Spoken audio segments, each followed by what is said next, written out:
Hello, everyone, and welcome to Many Moving Parts. My name is Jason Pollick, and I have the great pleasure to meet today with a very old friend, Arif Jinha, and he has an absolutely amazing story.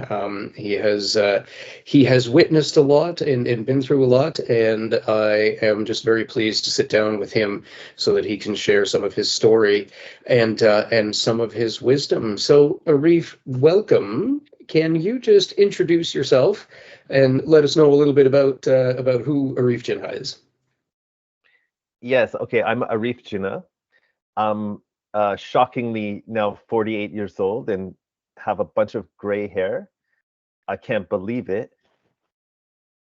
Time is Mm-hmm. because now I'm sitting with Jason, who we're friends. He used to live with my family when I did not have gray hair, and it was like 18 or something like Neither that. of us did. That was back when we were Part of me is teenagers. still like part of me is still that age. Honestly, I think it's arrested development. Maybe it's some truth to that.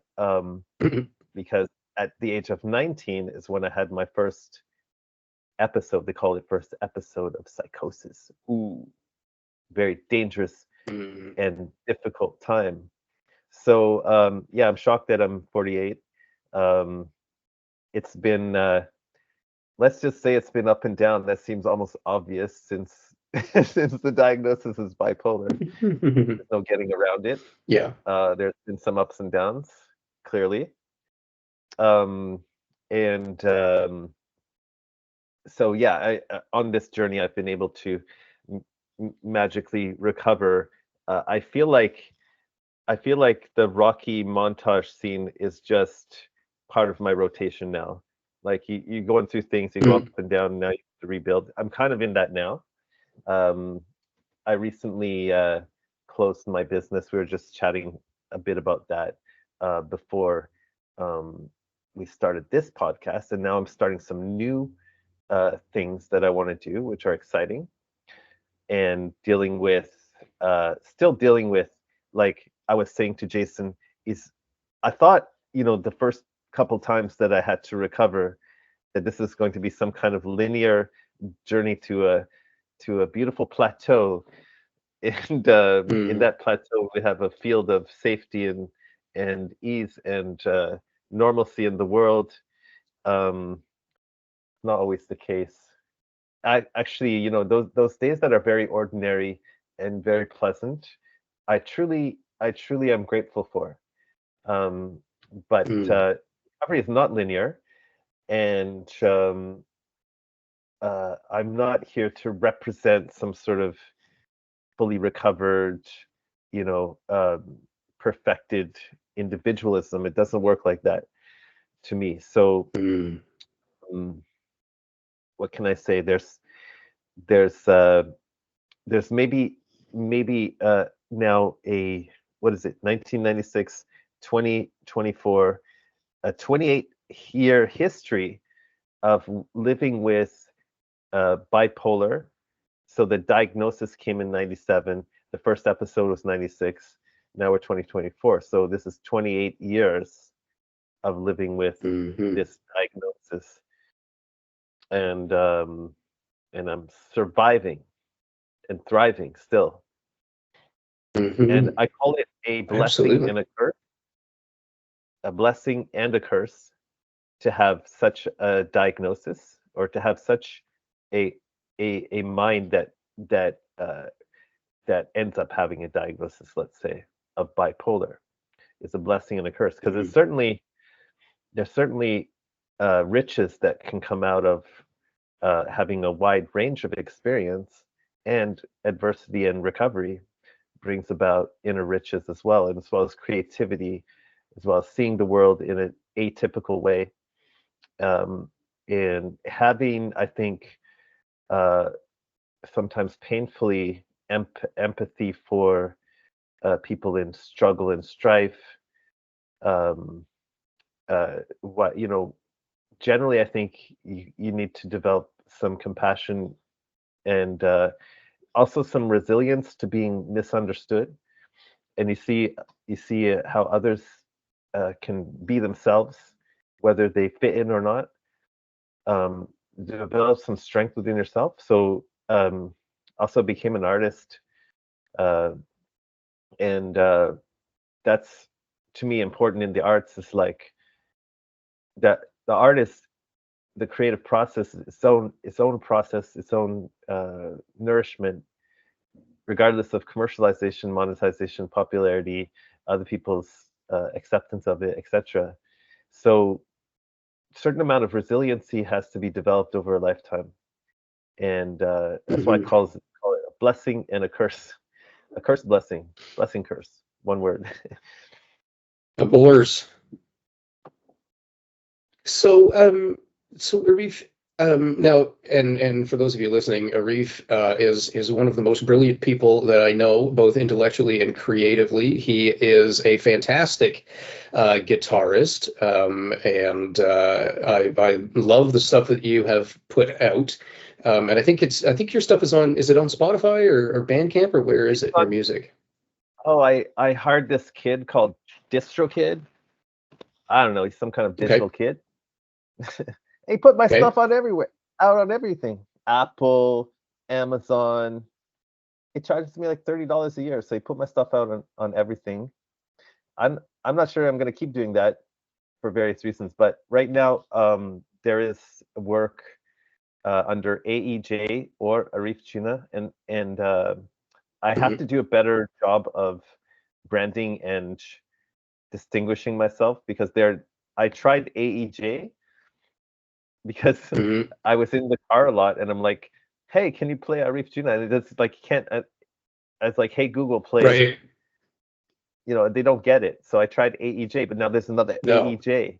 Not to rebrand again. Anyway, if you search A AEJ pretender. Arif Jinha, yeah, the original AEJ, I guess. But yeah, the stuff is out there on all the platforms. Thank you for Cool. mentioning it. And we have a new EP coming, Well, you're welcome. and I'm still trying to figure out how this digital world and CDs and how you can possibly make any money at music. Yeah, we're kind of old. We're kind of old to be getting into some of this stuff, but it's kind of the way things are. Well, So, Arif, I'm wondering if you could share um, a little bit. You called it an episode, your first episode of Psychosis. I'm wondering if you could tell people a little bit about that, because one of the things that I noticed is that sometimes it is difficult for people to distinguish either yeah. in themselves or in their loved ones when something is really wrong. You know what I mean? Like if we look at depression, for example, there's clinical depression, and then there is sadness, and everybody gets sad, everybody gets down, and at a certain point, people start thinking, okay, I've been way too sad for way too long, so maybe this is something else. So, I mean, I'm just thinking of people who might be showing symptoms of bipolar and might be wondering, is this something that I need to check out? Like, how did you know, all right, this is beyond normal? Mhm. I think you have to think of it like everybody. What's something that everybody could relate to, perhaps, is being in some kind of spin around thinking.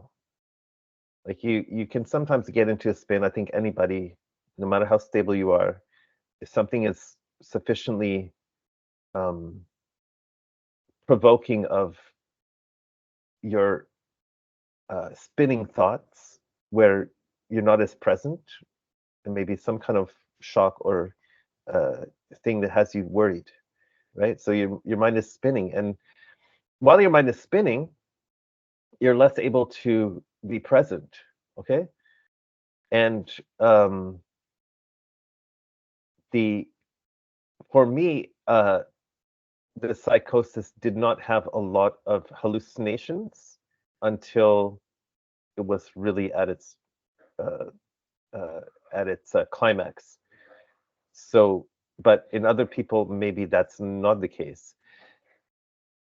Suffice it to say, the thoughts themselves became so powerfully, uh, uh, like the spin of my thoughts became so powerfully prevalent in my mind that I would not be able to cope with um, the reality of my surroundings, the Mm, relationships, and as my thought process internal took over, the things that I was thinking about were shifting my reality as well. So there's a double disconnect as far as like the mm, contents of my consciousness are so different than everybody else, and they're so powerfully uh, taking up my attention in this spin that I'm also now anxious that I cannot connect to other people. And I had a very simple job, like I was working at Lake Louise on the lifts, mm, and I wasn't able to do it. I tried to go back to Calgary and do a very simple job of going to a factory and like doing boxes or something. I couldn't do it. So there was mm, a panic over not being able to function. So things kind of doubled down for me as far as distress. And I think you understand about distress because, like, you studied dialectical behavioral therapy. So yeah. distress tolerance, like I didn't have any tools to equip myself around Mm, distress. So there's disconnection, distress, and inability to communicate. Like I feel like if I communicated anything, it would be so bizarre to people, right? mm, And this was a call. This would be called a mixed episode too, because for bipolar, it didn't have the euphoria. It was more very dysphoric, and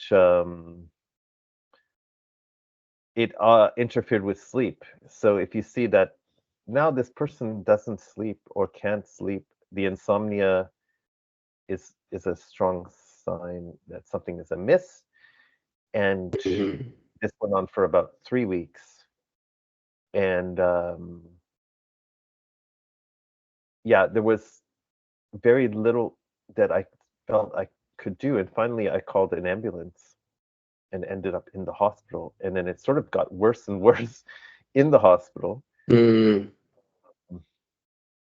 And then the psychiatrist was terrible too. But what can I say? Like, obviously, eventually, there's something in us that helps us survive such things. There's something in us which is still able to connect ourselves to a livable future in a way that makes us come through it. So, um, mm, so there's, you know, um, it's important to remind ourselves of that in dealing with somebody who's going through something. There's something in that person that's mm, going to connect themselves to a livable future. Um, as dark as that was like the darkest mind frame I've ever experienced in my entire life. Was my first episode of psychosis.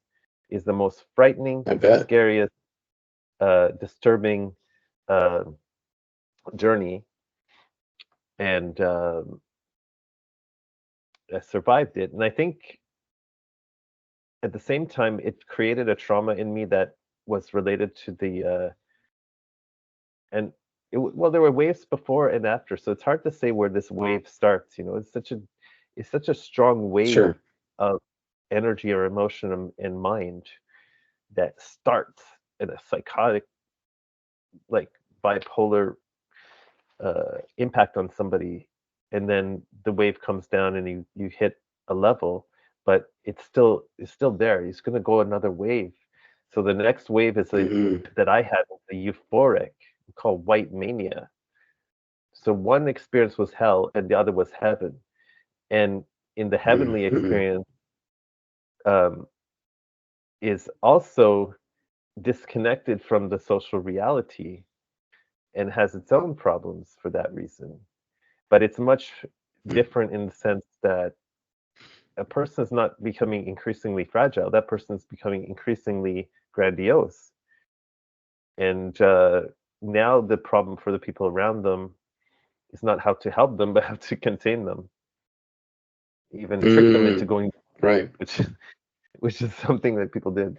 So um, there isn't an easy answer to it, because it remains bipolar or schizophrenia are the major illnesses involving psychosis. I think I mean, depression is very hard to deal with.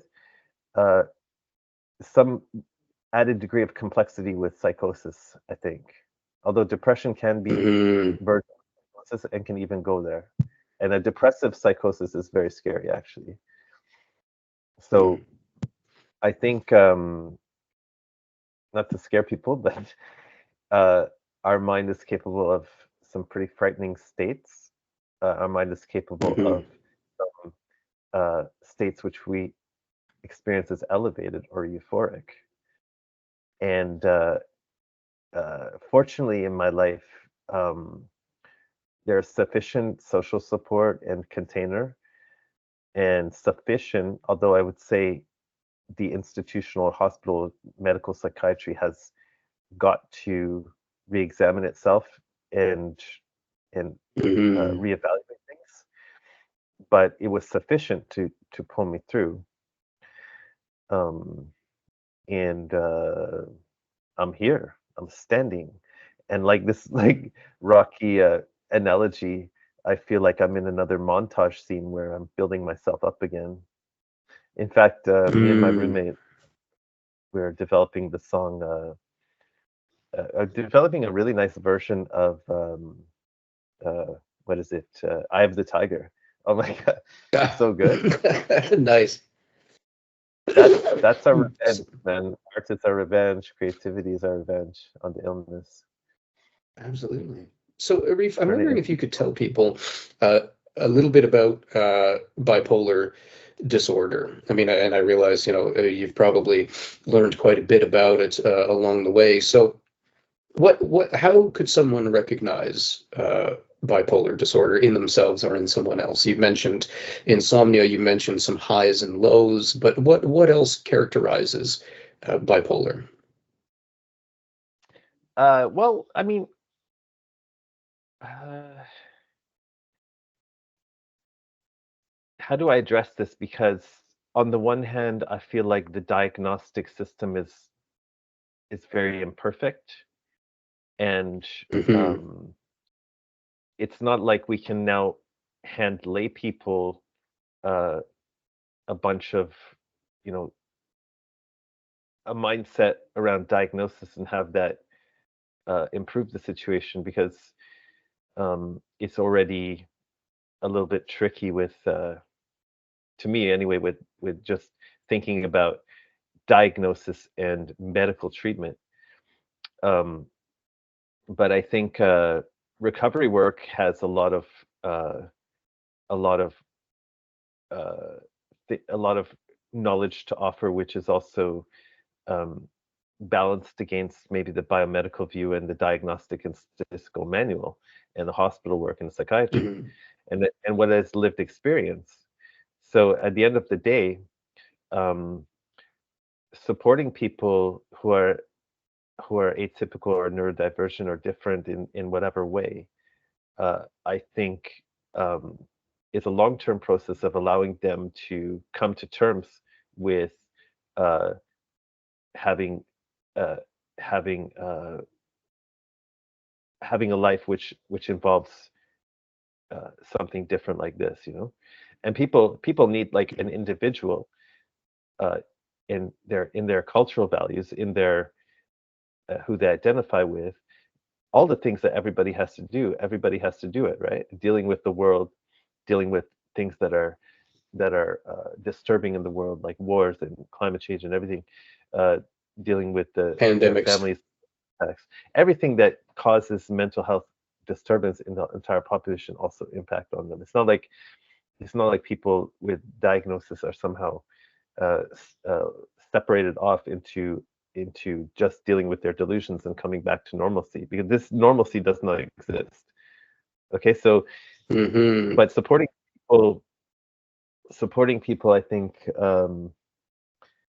is is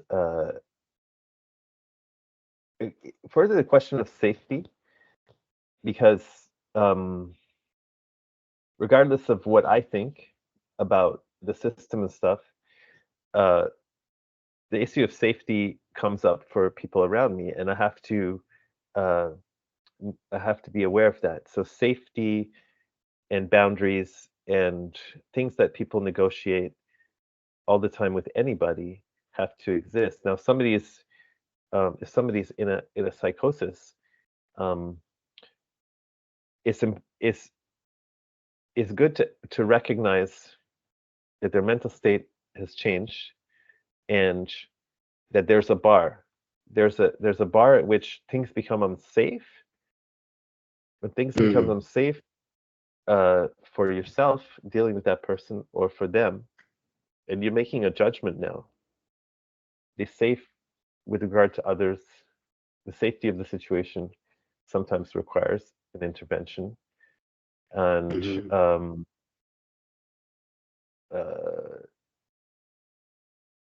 but at the end of the day, uh, when somebody has been hospitalized and come out of hospitalized, somebody is coming to grips with their journey.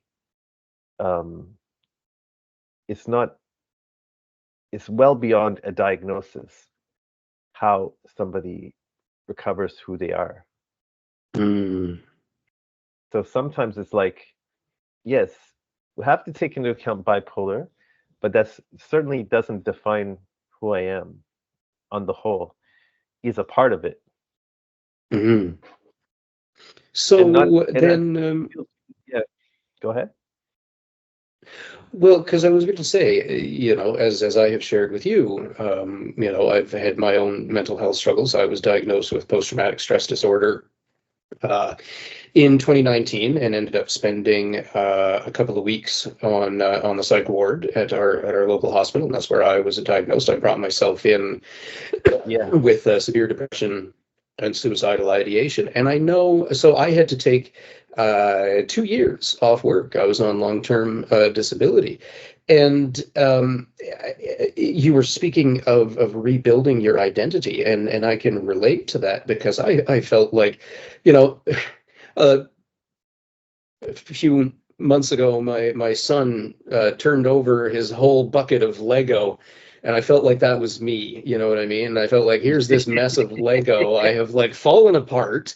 I'm scattered Yeah. across the floor, and I need to put myself back together again. And you and I are both academically accomplished, right? We're both pretty bright people and creative and all that, and we're helpers, and then to have that all sort of taken Yeah. away, Mhm. was just, I was bereft. I felt destitute, absolutely. So I mean, um what was your process like of kind of putting yourself back together again? Because one of the things that I've noticed Oh when yeah. I was first diagnosed and was sort of in the depths of where the depths of my depression, I was trying to put myself back together as I was before this happened. Right. And then I kind of Mm. realized I'm like, I'm never going to be able to put myself back together again the way I was before. I need to put myself back together in the way I am going to be. Right. I don't know if Yes. that resonates with you, but I mean, how did you go about it? What was your process? I'm still the past tense doesn't apply here. I'm still doing it. I'm doing it Yeah, again. right. Touche. Good point. Uh, but there is a deeper way to for me to see this too, is that um, the construction of an identity of oneself has always been somewhat illusory. So the identity has been Mm, demolished, and now we're going to discover another identity. Well, what are these characters that we have developed as roles? Um, Father, uh, worker, etc., are not the depth of who we are necessarily. So um, we can certainly accommodate the rise and fall of our own characters, Hmm. and we don't have to put them back together again. We have to get closer to a raw sense of who we are, independent of all these identities. So even Hmm. as I see that I want to construct a new relationship with the world, doing this and that, like now I'm working on some different things. Um, uh, I feel like the artist in me is like, in a way, you present like it's like why am I such a clown? It's partly because I know that whatever I present to the world is full of everybody's projections about what this world is supposed to be and who this person is supposed to be and how they're Hmm. supposed to act. Everything is my character. It's a mask in a way. And that's useful for me to understand. I put forward a character because I have to, just like I have to put on clothes. But I know in some way that that character is is mutable. It's not permanent. Hmm. When you're in your if you were to go through, retirement into your 80s and then in towards death and everything like that, you understand you can't be the same person that you were when you're 20. Some Absolutely.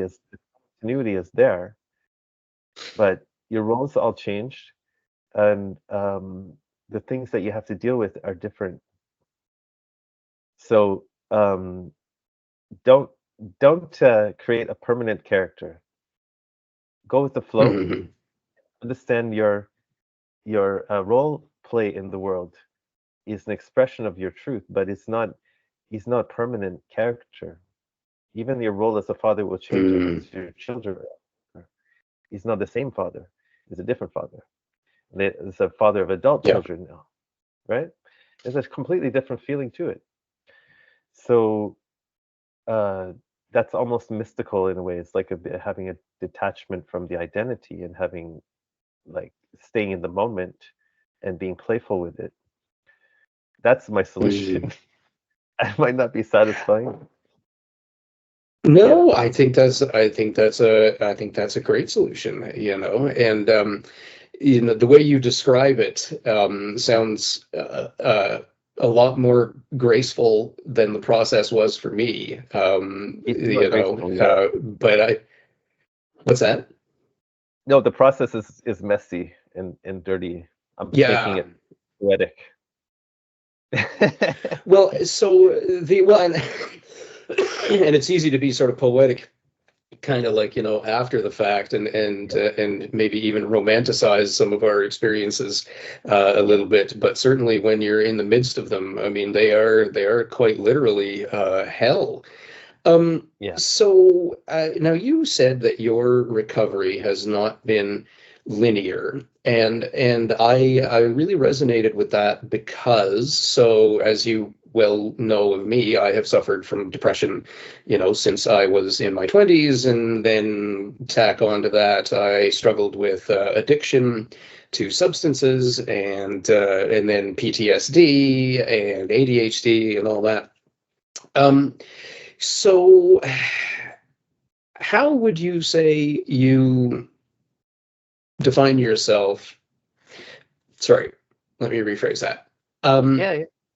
I when I would have a depressive episode, and then I would recover, right, or be in the recovery stage where I'm feeling better, I'm feeling more capable, et cetera, et cetera. Yeah. And then for whatever reason, I would have another I would have another episode, and I have the tendency of wanting to call it backsliding, but you're never really going back, right? You're always going forward. It may be a dip, but you're moving forward.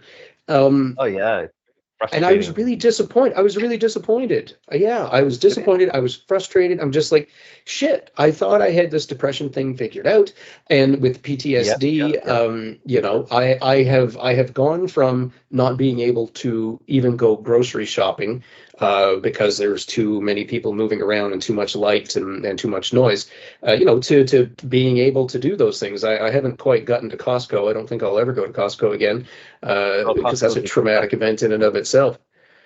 Well, but it's I whenever I have a symptom or a relapse or whatever you want to call it, where my PTSD really comes out, I beat myself up. I'm just like, oh man, I thought I had this figured out. So, I mean, you were talking Yeah. about recovery not being linear. Has that been your experience, or how do you Oh, kind of yeah. sit with that? I'm back in a place where I don't want to be. Jason, what I knowing you for so long, and my heart goes out to you about the depressions. I feel so much empathy. I feel solidarity with that. I feel solidarity with in the sense of that. I feel like I know what it's like to um, be a helper too, and to get burnout, compassion fatigue, uh, Mm, pr- uh, difficulty with one's institution where one practices and so forth. I was a frontline worker for a long time in shelters, in inner city health, in all the things. And this question of one's mind and identity and how one feels about oneself. And when it's disintegrated and you're set back uh, and the thoughts are negative towards oneself, it's a extremely excruciating time, and it's hard enough to go through it once, and then to have mm, to face it again feels like a failure.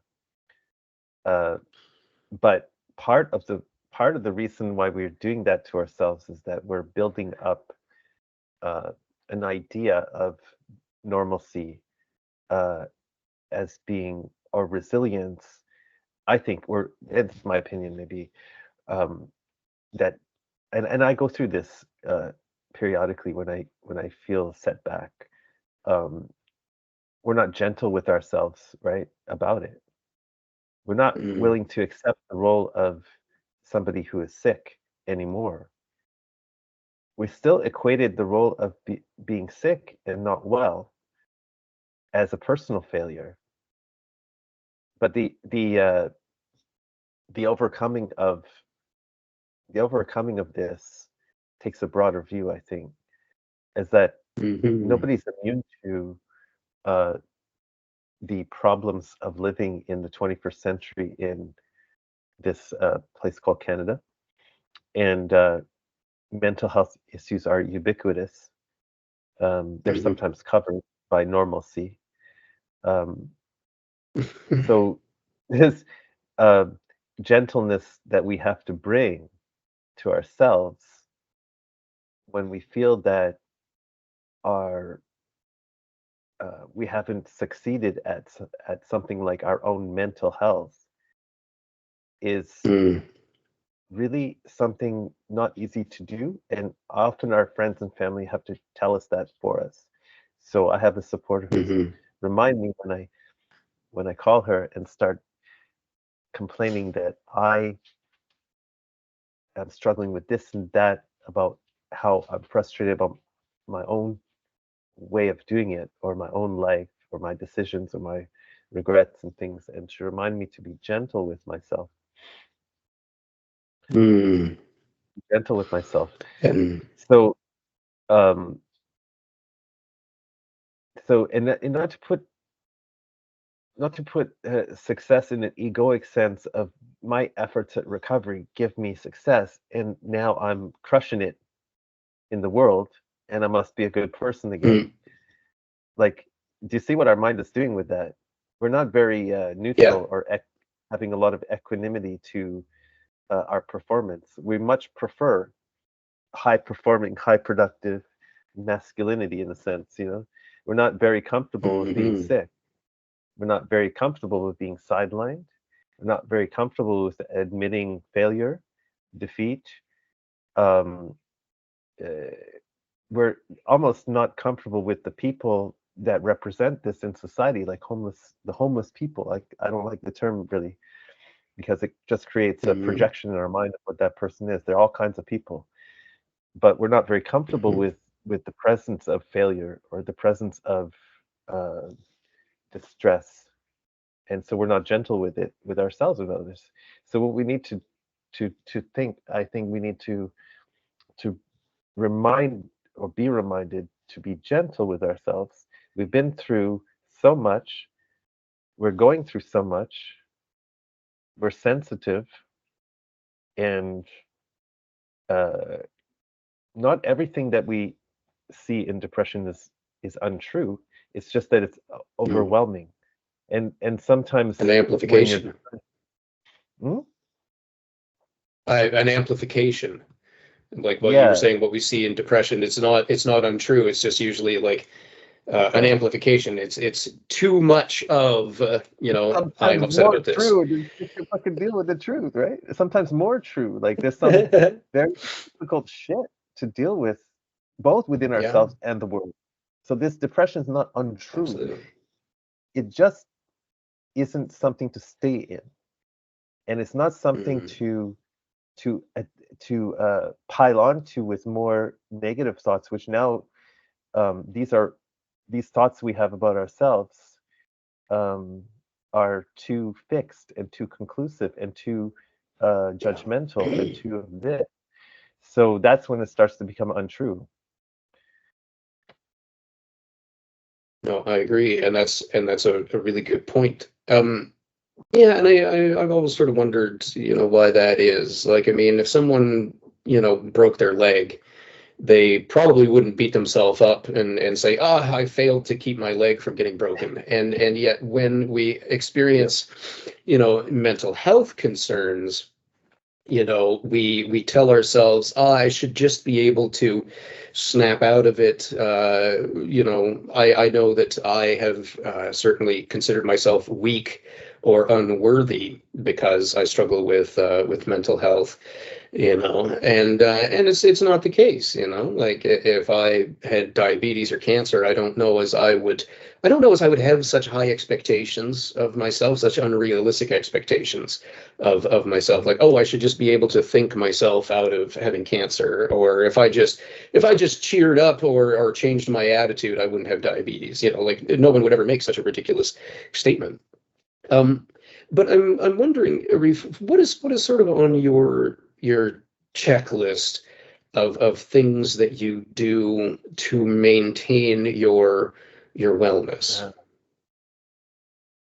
Uh, um, okay, you caught me in a time where I'm not doing some of the work I should be doing. So that having a checklist would be a good idea. But sometimes things move pretty quick. So the business I had went down in the fall. I kind of got housing sorted out. I've been going through the bankruptcy. I've been trying to cope with all of that still. So one of the things that I did want to start doing, and we had a great conversation this morning about mental health in the house, is that uh, keeping a kind of mood diary, uh, a mood diary of Mm, like keeping a reflective journal more consistent, because I've noticed that like I went like up and down like in the last 2 weeks, and I had like lots of ideas. sure. I'm like, oh, I'm gonna do this and that, and then I hit a wall again. I'm like, okay, this is just fucking more bipolar Mm. bullshit, and like whatever. it's not it's Yeah. not completely bullshit, right? It's like typically if I maintain an equilibrium that ranges between hypomania and mild depression, that's ideal in a way. There are some, if you want to know about bipolar, it's nice actually to go into detail about all these different mood states. Like there's the severest of psychotic depression, the worst, and then there's Mm. depression and mild, and then or dysthymia, and then there's hypomania, and then there's mixed episodes and white mania, and sometimes called mixed episode of black mania. There's all this range of mood, right? So I want to keep a diary of where I go, and Mm. so long as I'm sort of like maintaining some sort of equilibrium with hypomania and mild depressions, and they don't last longer than 2 weeks, I'm pretty much out of a clinical zone, and I can work within that zone. I feel like that's a good objective, and then Okay. uh, and then I know that even the fact that the hypomania comes forward like makes me a bit neuroatypical. My thoughts and things and like how I operate in the world is different maybe than somebody without that. And I want to make it a blessing more than a curse, right? I want to use that creativity, those Mm. upstate. Um, I'm pretty tolerant of myself. I don't. I've been through phases in my recovery where like I got to cut out everything and be a vegetarian and a vegan and run and Mm. you know. And the problem with that is like if I have another episode and I'm coming out of it, I can't go from like being depressed to that person straight away.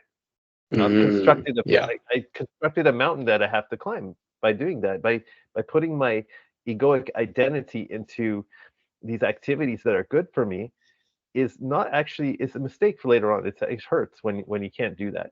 So I think when it comes to doing healthy activities or being healthy, is not at all trying to be perfect anymore. Not at, like if I have aches and Hmm. pain, oh I Hmm. haven't done this, I'm not doing that perfectly. Okay, fine, just leave me alone. Myself, I say myself like if nobody else is bothering me, it's like leave me the fuck alone. I'm fine. I'm not gonna be perfect Yeah. about this. I'm going to muddle through, and some cool shit is going to come out of this. Music keeps moving forward, writing. There'll be times when the weather is much more conducive to me being healthier, actually. So I just kind of roll with that. I don't try to fight against it. I don't have money to join a gym, so I'm going to have more exercise when the weather's nicer. But it's like um, a long-winded answer to your question. But I don't have a current checklist, but I think um, being in the moment, not expecting perfection out of myself, um, and uh, not well. If I have sometimes like a panicked mindset or paranoid mindset about bad things are going to happen, da da da, worries about the future, I try not to invest in that. Mm. Sometimes it takes hold of you, right? Just like a thought Yeah. process. Like, I think that's one of the hardest things is that sticky thought process take hold of us when it does hard to remain detached from them. Yeah. Well, and certainly, the last few years, have it's been difficult to stay positive or upbeat, I mean, just with the sort of increasing, acrimony in political Yeah. discourse and, the pandemic and then all of the Yes. debates and all the Yeah. animosity that came out around that, and Ukraine versus Russia and, things going on in the Middle East, Jerusalem and Gaza. Like I don't know. That hit I me know hard. for me Hard. it is difficult. Yeah. Yeah, absolutely. That hit me And hard. it's hard to, sorry, go ahead. Yes. At the moment I was realizing that my business wouldn't succeed.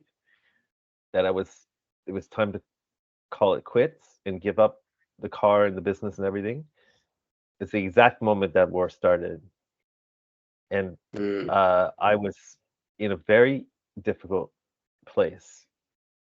And but thing, like when you say when there is a bonus to having uh, been in a difficult place before, is that you can like this is really bad, but I've been here before,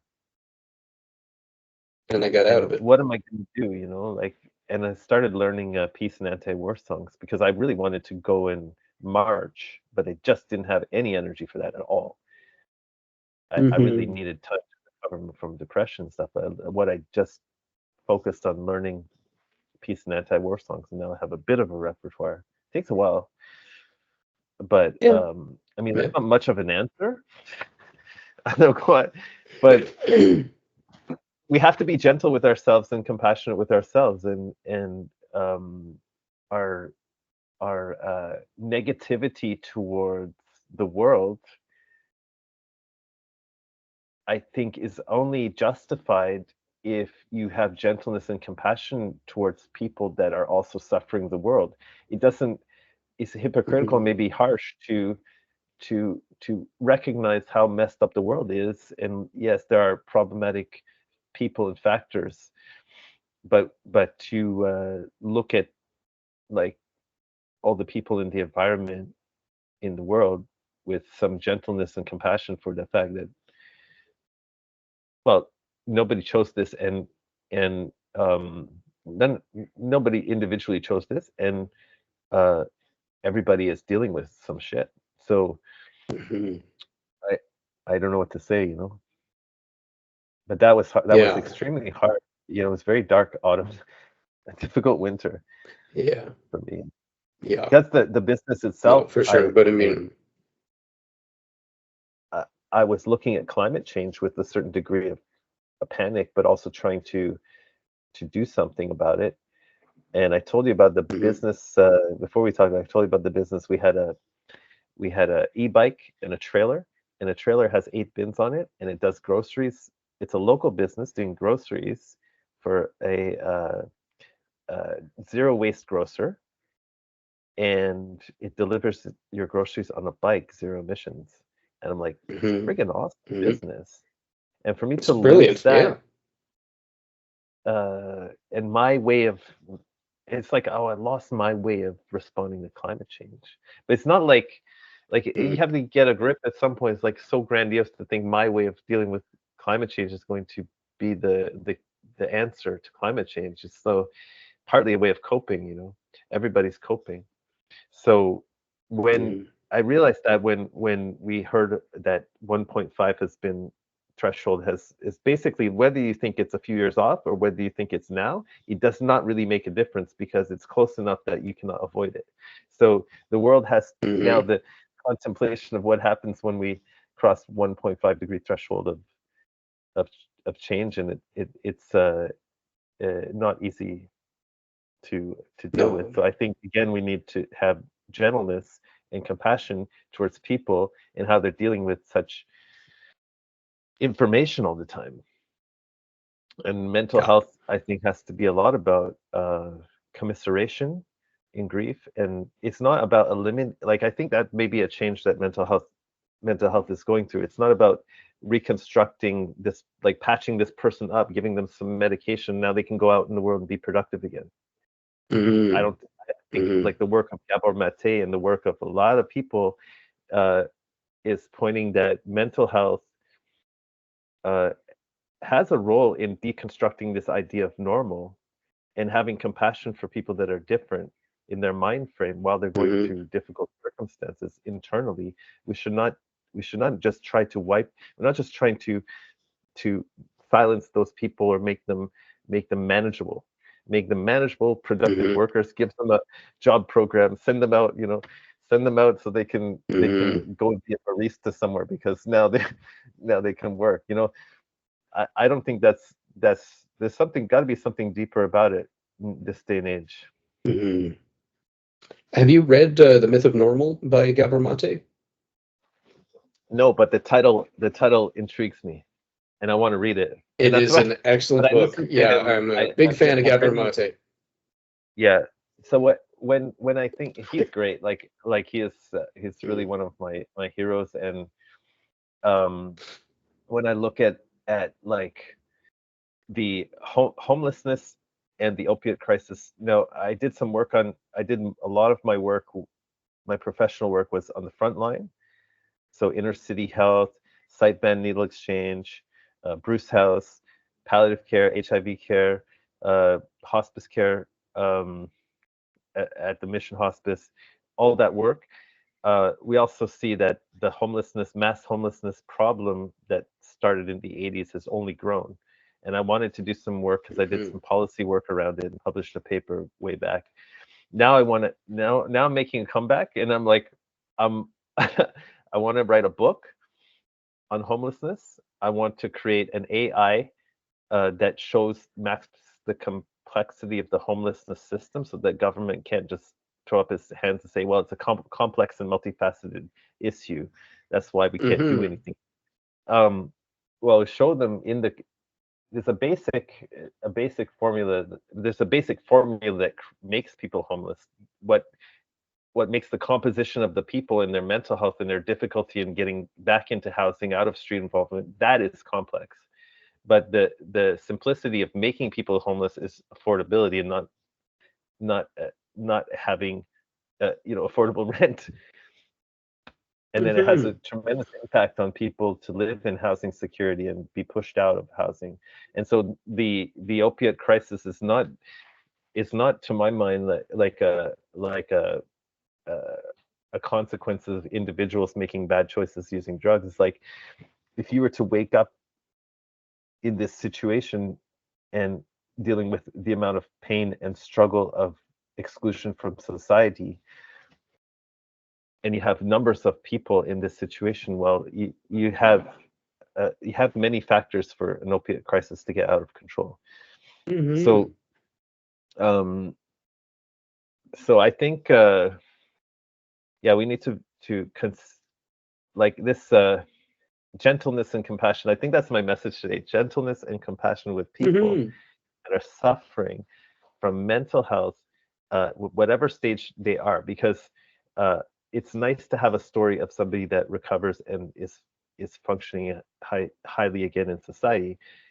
But gentleness and compassion and understanding and having a relationship with all people as they are, I think is how mental health needs to evolve in a way. But context, So yeah, I think and that's a really good point, and we often sort of put on a pedestal the people who have recovered, yes, and that does sort of it does a disservice, I think, to the people who are kind of in the middle of things or have suffered a setback, and sometimes people's lives are seriously hampered by mental health concerns. And I think your message of gentleness and compassion for the people who are sort of in the thick of it is well taken. The other thing that occurs to me is the need for gentleness and compassion with self. Because I don't know about you, but I mean, I beat myself up, and I can continue to beat myself up over what I consider to be my failures, of not being able to do this or not being able to do that. And I definitely see the need to turn that, kindness and compassion, onto myself as well. So, Arif, I just wonder if we could close. We're coming up on the end. This has been a fantastic conversation. So I wonder, I don't know if that was your message of hope, or if you could leave our listeners with a message of hope for people who might be suffering.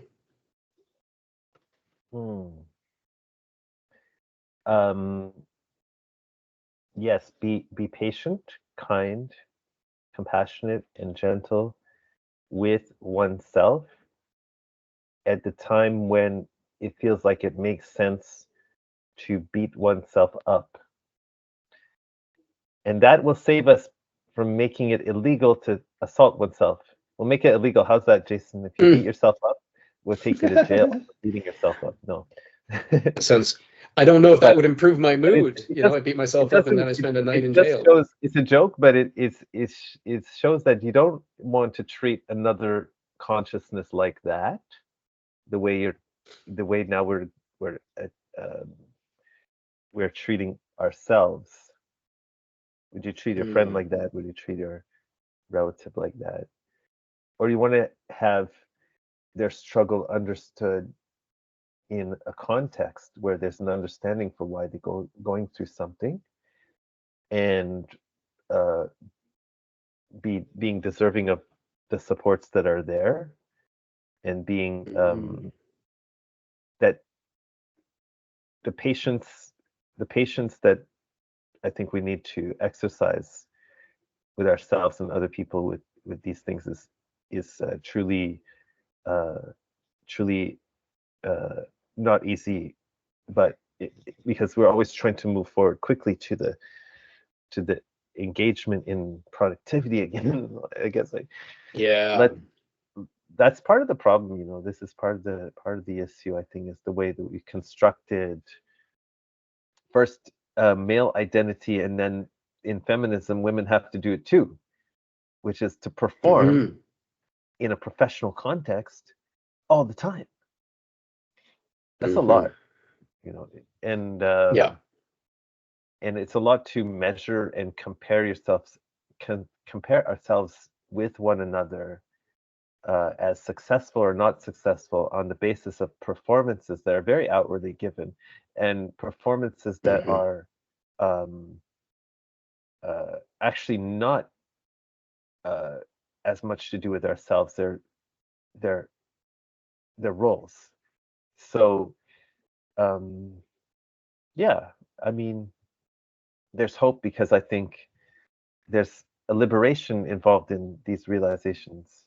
When you get through some pain and you feel liberated by knowing that somehow all of this mental fiction that you've constructed can be let go, you're free of it. You're free of it. You're free of the judgments of other people. You're free of your own self-judgments. You're free of the stigma. You're free of all of this. And now you can practically deal with, like, maybe it's just going to be hard to get through the day, but I can practically deal with it. And I don't have to invest myself in these notions of success and all that. Doesn't mean we don't have some dreams, but we get there day by day. Sure. Day by day, one step at a time. And not pushing ourselves down into a corner anymore. That's great. That's my message. Leave off the burden. Leave off the burden. That is a fantastic message. So, Arif, I really want to thank you for being on the show this morning. I have really appreciated your insight and everything that you have had to contribute to this conversation, and I hope there will be more conversations in the future. I'm inspired by your work, Jason, so keep it up. And I love you. And thank you. I've missed you. We have to show them. I love you too, man. This was the poem that I wrote. The poem that I wrote for Jason, where I can see there. A haiku. A winter sunset, crescent moon in fading blue. Old friend, I greet you. That is beautiful. Thank you, Arif. I mean, Arif and I go way, way back. Yeah. So we finally greet each other again. So thank you Absolutely. so much. And let's do this again. Okay. Big love to everyone. Be kind to yourself. Big love to you too, buddy. Take care. Okay, bye.